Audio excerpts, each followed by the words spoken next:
All right, and what's up, everybody? Welcome in GC Live Thursday episode of the show. Chris Clark, Wes Mitchell here, bye-week episode. Our last episode for this week. We'll be back in the saddle on Monday talking about South Carolina and Texas A&M. Chris, you always look at a bye week and you wonder, does it come at a good time for a team? Does it come at a bad time?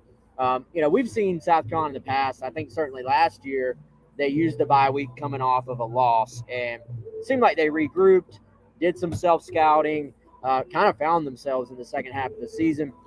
Sometimes I feel like maybe you win a game, you'd rather just carry that momentum right into another game. But in this case, this does feel like a really natural break for the season.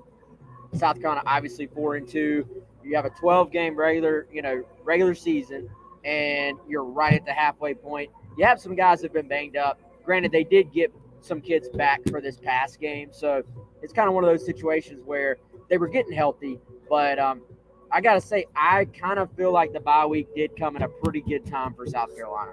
Yeah, I think they would have been fine with carrying over that great feeling from the Kentucky game. But as it is, you get to do that now for an extra week, which is fine. And I think it's really a positive because you are coming back home, and that's just going to continue building the momentum. I think it's probably set. We'll dive into this more next week, but setting up to be by far the best environment that we've seen at Williams-Brice. And I think not only the Kentucky win, but having even some extra time for people to plan their tailgates and all those types of things, come in from out of town. I think that is helpful here, but biggest reason is exactly what you said. This team's health. We're in better shape for the Kentucky game, but now you're going to be in the best shape you've really been all season. Since game one, really, or since the first quarter of the Arkansas game. Arkansas, You remember, got two guys going down with what ended up being season-ending injuries. Several others that went down and got banged up in the game, even missed some time after that. You're going to get all those guys back. And so we're going to see this team really for the first time in conference play full strength, which should be interesting. And a lot of the guys that got held out, and there were several of them, are going to be able to come back for this game, and they'll be good to go and full strength. They should have the most readiness that they've had from an injury standpoint all year. I think we're good. We're getting served up here at the Market on Main. As you can see, this is our spot. Most of the time, we do this on Fridays, Chris. Today, hopping in on a Thursday and getting ready. Actually, this is restaurant week right now. So if you haven't been out in Columbia this week, you can still hop in, get in for your restaurant week. Chris and I, this is actually, Chris, one of a part of the restaurant week meal. We went with grilled cheese, which hang with us. Not your grandma's grilled cheese. Not that I'm sure there's nothing wrong with your grandma's grilled cheese, but this grilled cheese, dude, has I think cream cheese, chorizo, some goat cheese, and some cheese I can't pronounce. Okay, there you go. Chris knew how. I got the what did I get? I got the tomato soup. Corn and potato soup. You got the corn and potato soup. Looks phenomenal. Come check it out. I've got a little more information for y'all here. They've got a 3-course meal at Market on Main you can get during restaurant week. You pick what you want as an appetizer. My soup, the tomato soup, is on the list. Second course, you can get pasta bolognese, Vietnamese pork loin, or steak and fries. And then third course, you choose between apple strudel, raspberry donut cheesecake. What? Or probably my personal favorite, peanut butter chocolate cake. So lots going on here at Restaurant Week throughout the Columbia area. And, of course, I want you to come out, Market on Main. Go to marketonmainsc.com and check that out for more information. Go on there and get you a reservation to come here and, I don't know, maybe take the wife for dinner, little date night, something like that. Again, Market on Main, we were glad to be here and appreciate them hosting us and being wonderful hosts as always. Chris, on GamecockCentral.com, which y'all can all go check out, we used this week to kind of give away some superlatives, and we broke it up into a couple of different categories. So if y'all have any superlatives, MVPs, special recognition, go ahead, put it in the chat if you're here with us live.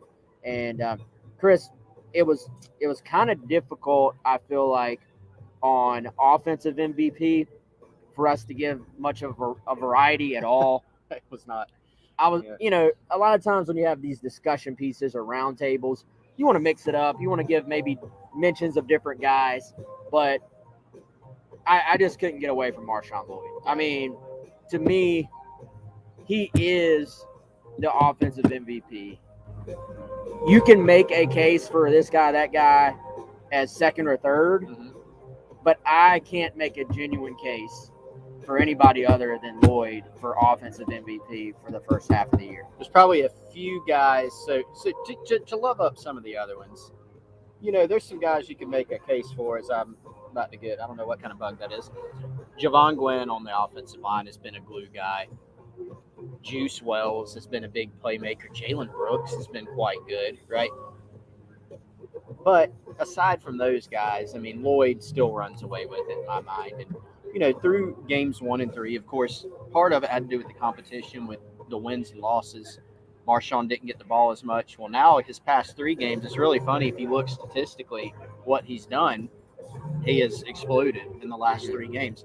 And some people may say, well, 2 of them were Charlotte and SC State. Yeah, but watch what he did in those games. Watch how he looked. He did what he's supposed to do for a player of his caliber against that competition level. And then what he did against Kentucky. That was his best game. That was his most well-rounded game, and it was against one of probably the second-best defense, honestly, that South Carolina's played this year. So that was very impressive. Catching the ball, he's improved as a blocker, and obviously he's been very reliable and dangerous in the running game. Yeah, I actually picked his performance against Kentucky in our roundtable on Gamecock Central as the singular best performance for a player this year so far as well. Absolutely. Obviously, he had bigger days statistically, a bigger game against Charlotte, but just for him to do it the way he did it against the opponent, he did it, the timing of it, and we've talked about, and I would say rightfully so, but we've talked about identity on offense, maybe too much, but it's something that I think we've actually started to see, and he's kind of become the focal point of this offense, at least the way it is structured right now. And there's going to be games, I think, where they're going to have to throw the football more. They're going to have to throw the football down the field more. But in these games where they're able to sort of hang in there and hang around, much like the Kentucky game, 7-7 at halftime, then South Carolina scores to start the half, and kind of, I would say we're in a position to dictate the game. It feels like Lloyd is going to be their guy. And I think they answered a question pretty firmly against Kentucky because that is a good defense. This is not just a bottom-of-the-pack SEC defense where you say, yeah, they got some SEC athletes, but they're not a great defense. They're a well-coached defense. They're a talented defense. Are they as good as Georgia? No, but they're certainly not in the lower half of the league, I don't think, as far as defensively. So I think the question we answered was, can South Carolina run the football with opponents knowing they're going to run the football against a quality SEC opponent? And I would say the answer is absolutely yes. And we have seen what the formula needs to be for this team the past few weeks. And like you said, answered that question of, can they take that formula and carry it over to conference play? There was so much talk coming into the season, rightfully so, about what Spencer Rattler could do for this team. But even within the Kentucky game in the past 3, we've seen what his role needs to be, I think. Mm-hmm. And we knew that there was going to be more pressure on him here at South Carolina than at Oklahoma. But you look back at what he did at Oklahoma, Wes. They ran his best season in 2020, had 3,000 yards, had a huge year. Oklahoma ran the ball very well. They ran it more than they passed it. Spencer Rattler was able to distribute the football, and he was also able to push the ball downfield with his arm and make some Spencer Rattler plays. That's exactly what South Carolina needs him to do. And you could see early in the year, he's pressing some, I think. And now that they've kind of maybe found some things, found their formula, that's really what they need him to be, probably on a bigger scale. He's probably going to have a little bit more pressure on him. But take care of the ball, push the ball downfield. Against Kentucky, Wes, I mean, you made a really good point the other day. He made some plays that looked like routine plays that were not because of his arm talent. That's what they need him to do. Make a difference on a couple third downs in a game. Make a great throw down the field. the Jaheim Bell, it was a great throw and a great catch. They're going to need to hit on some of those as they did against Kentucky. He made a throw to Josh Van on a third down as well. That was just he was kind of off his back foot a little bit. It probably didn't look like much if you weren't like really paying attention to it, but maybe I don't want to say it was his best throw of the year. He had another great throw to Antoine Wells on a third down on that corner route. That was a beautiful throw, and so he had some throws. The Van one was like ended up being a 5 or 6 yard play on 4th and 2 or 3. It was like a little pigtail route you would call. It's not quite a quick out. He like puts his shoulders towards the inside of the field, then breaks outside. And Rattler threw it with such, I would say, precision and speed while off his back foot that you may look at it and be like, oh, it's a short throw, but the way he made the throw was what made the difference. And I think some of that, man, not that Rattler has been perfect, but I think some of that has been a little bit glossed over or overlooked. And, you look at some of the PFF grades for Rattler so far, they weren't that high on his game against Kentucky. And I look back and I'm like, he's probably not quite getting enough credit for some of the throws he did make in that game in key moments that extended drives and put South Carolina in a position to go back to running the football. I was going to break this up into like, here's what we saw through 6 games. Here's what needs to happen in the final 6. But I do want to march ahead a little bit to one point about the next 6 games. Offensive line. Frederick's making a point on there on the chat. Offensive line has progressed. I think in some ways they're kind of finding out what their best personnel is. We've seen Ja'Kai Moore continue to get more and more reps. We've seen Dylan Wanham. I thought Dylan Wanham played pretty well at Kentucky. He moved right back into his starting spot at right tackle. Well, I think the key moving forward, Chris, is to cut down on some of those negative plays. And I know sometimes when you're trying to create movement and you're running, they try a little bit of outside zone, which is something they haven't done as much. Beamer mentioned that. I didn't really catch on, but looking back, when they ran those, there were some like not so great moments with that where they got kind of chased down from the backside and it just blew up the play completely. If they can continue to have these like chunk and small chunk plays, but just cut down, cut them into 2/3 of what it is right now, or cut them in half.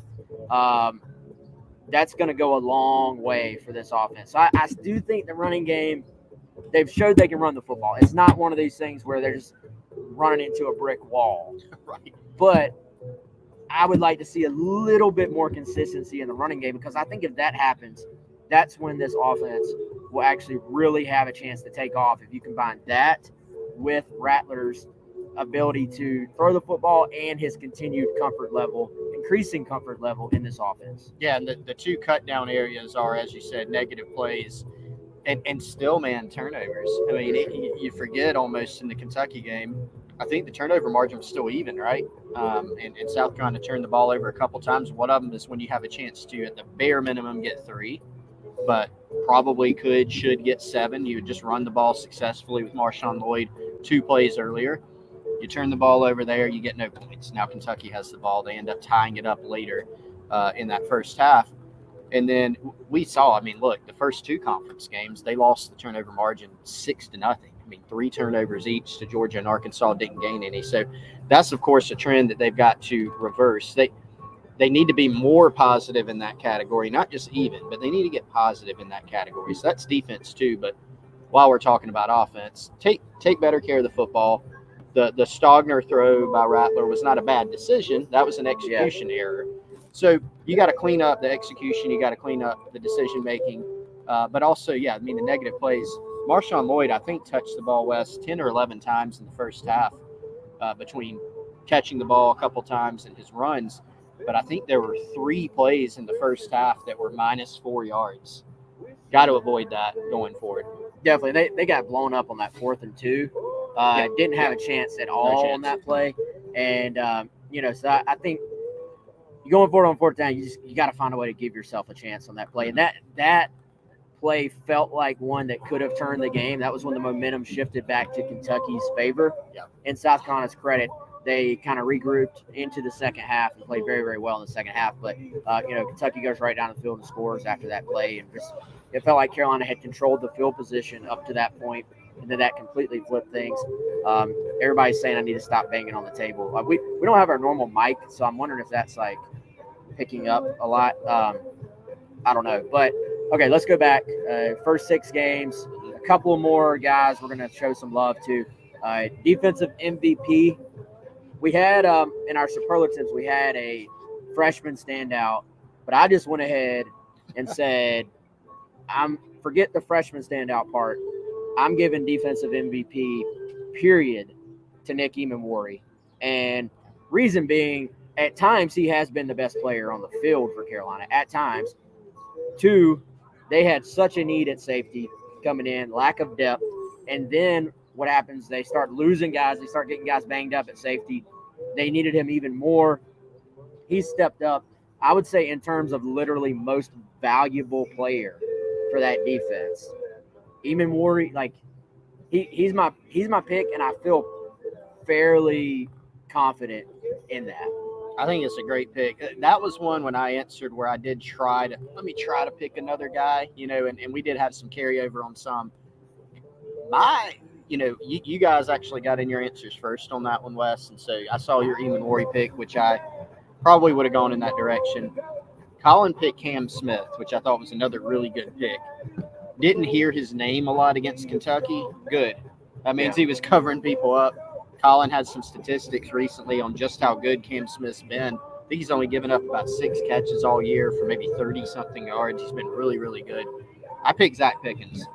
I thought Zach had a dominant performance against Kentucky. He had a nice stat line, but even beyond that, he was extremely disruptive. And he's played a lot of snaps this season, Wes. Boogie Huntley, his running mate beside him, has been out for a couple games or been limited otherwise. I think Pickens has done a really nice job this season, is having his best year as a Gamecock, and that's been pretty valuable for them up front. All right, so something we did not have in our roundtable. We're going to put Chris on the spot here. I think Colin has an article on this coming out later on, possibly on Saturday, I think, and it's going to be a top 5. And I want all of y'all to weigh in as well. Best play this season. What is the best play a South Carolina player has made so far this season? And it seems like when you think about that, you're like, oh, this might be kind of obvious. But then you start going over the games in your head. Yeah. It's not obvious at all. I will give the people some thoughts. I will give the people some options. Okay.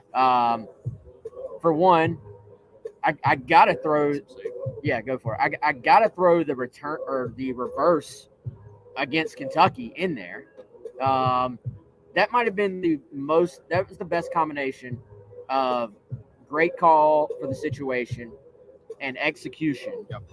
I mean, I dare say, obviously we don't have the play drawn up in front of us. I dare say all 11 guys did their job on that play. Like, it was absolute chef's kiss perfection. That play is up there for me, man. The Juice Wells play against Arkansas, the catch on the outside, the Juice Wells play against Kentucky probably doesn't win, but up there is in the top 5 or is at least an honorable mention. The Juice Wells play against Arkansas is top 5, I think. The Jalen Brooks catch against Georgia State, where Rattler rolled to his right, you've already forgotten it. The dive, layout. Yep, I got it. Yep. That play's got to be in there, I think. I've not mentioned my top one yet. You know what my top one is? Okay, is it the Jalen Brooks SC State catch? No. But you didn't even have that one in there? That's probably that one? No, it's probably honorable mention. That's a really good play. I feel like the one against Georgia State was better. Like, he had to lay all the way. He had to dive. Oh, yeah, that was better. And what a throw that was, too. Yeah, on the run throw. Yeah, that was Spencer Rattler's best play, I think. Also, nobody will remember this one probably. The Jaheim Bell throw in the Georgia game from Rattler, one of his best throws. Oh, Are yeah, you gonna? Is your top play the Marshawn Lloyd hurdle? Okay, it that's a good is. one. It is. I was trying to figure out when you say best play, like, do you also bake in like most important play, or literally it's just like you can that bake was a in great you can play. bake You in make it whatever you whatever want. Yeah. Like what was the best catch, Dansby Swanson's or Austin Riley's last night? For my Braves fans, 2 amazing catches. Yeah, that was those. I'm going Austin Riley personally. I think I was going there too. Now catching a ball over your head is tough. It's very tough. Um, But back to the I would topic. agree, Austin. Yeah. Golly, man. You know, I think I'm going to go with the reverse. There's a lot that has to go right there. That could get blown up, as Kentucky found out. The plays were a little different. And there was some added meaning in that, too. Like, that just ended. The game was completely, if there was any question at all, there was none after that. That was like a send-off. Goodbye. Well, Jalen gives him the wave. That was perfectly executed to wave as he runs through the end zone. That's definitely the best team play. There's almost no doubt. That's the best team play. All these other ones are almost not individual because, like, the Brooks diving catch, like Spencer had to throw an absolute dime on that one, and Jalen had to catch it. The throw that Spencer made, this would be an honorable mention potentially. Spencer made a throw to Amarian Brown in the hole against a zone defense. I think that had to be Charlotte. Was that the Charlotte game? Oh, yeah. And he threw an absolute rope. Like across the field. There are not many guys on this planet who make that throw, I feel like. You're right. That thing was zipped. It was like a hole shot where the safety was over the top. The corner was still over here. That thing was special. Travis Edwards, the Spalding forced fumble to start the game against Kentucky on their reverse. Yeah, how do we not say that? The fact that I thought initially that it was a little bit of luck involved there, but the fact he was diving. He dove. He timed his dive. Yes, you know what? He bookended that game with a forced fumble and then the put away interception at the end. It was already over, but that was kind of the. He had a great game. Playing safety for the first time. Spalding. If he can keep playing at that level like that, he was solid last year, I thought. Yeah. But kind of gave way to Carlos Platel down the stretch. Like it was pretty even, but Platel was kind of like getting the starts down the stretch, if I remember correctly, last year. So Spalding, good for him, man, coming back in there, playing a position he doesn't really play or hasn't really played at South Carolina, and playing very well. That was just really massive. Like, probably doesn't get talked about enough how good he was, I think, against Kentucky. So you go with the end around, the reverse? Yeah, I go with the reverse. And you know what? I almost feel dumb for not saying the fumble play now. Because was there somebody, did they need Kentucky to inexplicably try a reverse on the first play of the game? Yeah, but it was a great individual effort by Spalding. And exactly what, who said it? Travis, yeah. First time, he backed it up with another great point. First time they set a tone to start a game. South Carolina scores on the next play. So they finally start fast on offense and defense. Really set a tone for that game. Tonka with the pickup and the run, that was pretty. Yeah. And then any of the punt blocks, they've almost made punt blocks look so easy that it you're not shocked when they block a punt. You're not shocked at all. You're just like, they blocked a punt, blocked another one. It's almost like breaking up a pass now. Okay. Trey Kenyon came and cleaned up the punter on that play. Yeah, oh my gosh! From full sprint. Any of the block punts are on there. I have, you're talking about the context of it. I do have a little bit of trouble putting much in. I don't put quite as much into plays in games that you lose. Like I just like the fake punt throw, like that in a vacuum is one of the best plays of the year. Yeah, But sure. it didn't end up meaning anything at all. You're just like, oh yeah, they did that. In that game. So it doesn't. It kind of loses its luster a bit for me. Which, to your point, your argument, the end around, there's like a very strong case to make for the end around. I feel like to be the best play of the year. But it's been there's been some plays. Like there's some plays that at least deserve to be in the conversation. I feel like, which is always good, always fun. Obviously A&M next, Chris. A very winnable. That's been the trend right now. I feel like a lot of people talking about. They start to look ahead a little bit. Yep. This very winnable trio of games coming up. You got A&M, you got Missouri, you got Vandy, and I almost feel like these are going to be three close games. That the A&M game is much more winnable than it was on paper coming into the season. The other two games, South Carolina's going to be favored in more than likely, but I feel like they're more losable than they were coming into the season. Losable, that like absolutely. Like I look at Missouri. That game is very scary. Extremely. And then Vandy is an improved team, and it's in Nashville. And Vandy was in a position to win the game last year. Now, I'm about to talk out both sides of my mouth. Vandy should have won the game last year. Oh, absolutely. But at the same time, I don't think Vandy ever should have been in a position to be able to win the game last year. Because Carolina was crushing them at the beginning, like going up and down the field. The offense for part of that game looked as good as it has. And hard to believe or remember. Yeah, I think they had fumbles and just couldn't finish some drives, and just it was such a weird game. But anyway, these three games, I honestly wouldn't be surprised if South Carolina won 2 out of 3, but that it wasn't necessarily the 2 you would pick percentage-wise. Cool. That'd be interesting. You could do something like beat A&M in Missouri and lose to Vanderbilt on the road, or it could happen.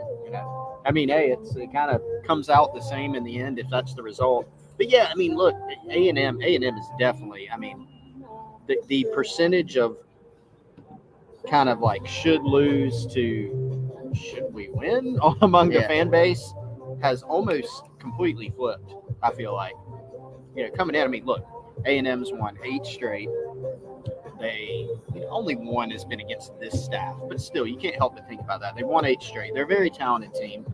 The last 3 games or so, I think it's something like 122-23 as far as what A&M's put up against South Carolina. So, and they were expected to be pretty good this year too, right? So they've had some struggles, but they're still a dangerous team. But it looks more winnable. Missouri is a weird team this year, Wes. I did not think they were going to be very good this year at all. You look at their record, they should have an extra loss tacked on because they lost to Auburn twice in the same game somehow. But impressive even for them. I know. And, of course, it was an Auburn game, so it was weird. Missouri has a really good kicker, misses a chip shot, right? Then you have Georgia on the ropes at your place. You lose that one. And you lose to Florida in a very close game. So this is a dangerous team. Missouri's been pretty salty on defense. They can make some explosive plays and score offensively. Very dangerous game. Vanderbilt certainly can score much more than we're accustomed to seeing the past really several years. And so going to be an interesting stretch, but it's definitely one where South Carolina has to make some progress in the win column. No doubt, man. Before we get any further, I want to tell you all about our friends at Liberty Tax right here in Columbia, 803-462-5576. If you filed an extension this year, the deadline for you is coming up actually at the end of this week. So you better get on that. Call our friends at Liberty Tax right here in the Midlands, 1123 South Lake Drive in Lexington, 7467 St. Andrews Road in Irmo, and 551 St. Andrews Road in Columbia, 29210. That's by the Harbor Freight and KJ's Grocer. Again, 803-462-5576. Also, if you have a debt to the IRS, they can help you sort through that and get it all straightened out. Again, local folks, convenient locations, and a friendly staff. Again, thank you to our friends at Liberty Tax for supporting the show. And thank you, obviously, to our friends here at Market on Main for hosting us here once a week for the podcast. I don't know about you, man. I am dying to dive into this grilled cheese. Chris already snuck a bite. What'd you think? It's awesome. It is amazing. Soup's good too. Got a little sweetness. Okay. I need to come out and check it out. Every time we come here, Wes, some new special. Yes. It's like I got the special last time, and it was amazing. So yeah, very, very good food always. I cannot wait to try this. And I feel like some soup and a grilled cheese is like the perfect kind of, like I keep waiting on us to get rained on. Not the best day out here in Columbia, but still the screen here, if you want to come watch the game this weekend for the bye week, got to be the biggest screen in Columbia. We're actually watching some of the South Carolina Kentucky game. They had it on replay here a moment ago. I don't want to dive much more into A&M because we're going to have all week to get into it. We'll give you the keys there. But Chris, give me your single biggest key to the second half of the year for South Carolina. What do you think they need to do? This can be anything, anywhere. What do you think they need to do to be in a position to have a successful second half of the year, however you define that? Yeah, if I can kind of loop two things into one, I go back to exactly what I said earlier. There's a lot, but I think South Carolina offensively has to be able to reach the potential that we thought it could by sticking with the identity that we've seen the past 3 games. That is being a team that can run the football effectively, be consistent in that, be explosive. But again, they've got to cut down on the turnovers going forward. They're not going to be able to be even or lose the turnover margin the back half of this schedule and expect to win a bunch of games. Yeah, cutting down on turnovers, it's hard to go against that. Like that's a pretty strong one. I was going to say just for Rattler to continue to get more comfortable in this offense and for them to – I think the run game is going to be the identity, but they're going to have some balance and throw the football as well. So can you continue to expand what you're doing there? I think is a big thing. And, I mean, it's maybe cliche at this point or over talked about, but I still just think they got to find a way to get Jaheim Bell more involved. He's too good not to be heavily involved. And, that's just an issue I feel like they're going to have to fix down the stretch if they're going to be good enough offensively. On the defensive side of the ball, I think you still got to continue to try to clean things up as far as stopping the run. They did enough against Kentucky, but I've not forgotten how well Kentucky ran the football in the first half. Yep. In many ways, Kentucky got away from it in the second half. They shot themselves in the foot in the second half with some penalties that put them behind the sticks. And the fact, interestingly enough, it was actually South Carolina's offense that dictated the second half, put Kentucky in a position where they were going to have to throw the football or felt like they had to throw the football, and that played right into the defense's hands. So defense played well against Kentucky, but I still think they're going to have to continue to step their game up if they are going to have the finish to this season, the second half of this season that all Gamecock fans out there want for them to have. Any closing thoughts, Chris? No, I think that's it. We'll have a lot more next week, I'm sure. Yeah, we'll have a ton to get to next week. I appreciate all of you joining. A little bit of a short show today, but appreciate Clint Hammond, our friend there, presenting sponsor, ClintHammond.com, 803-721-6933. Again, shout out to our friends at Liberty Tax. Give them a shout if you need to get your taxes done. And, of course, shout out to our friends here at Market on Main, where we are live on location in downtown Columbia, South Carolina. Chris and I are about to eat our grilled cheese and our soup. Hope you all have a great weekend. Enjoy the bye week. Bunch of good games. Enjoy all of those. We'll see you all back right here on GC Live on Monday.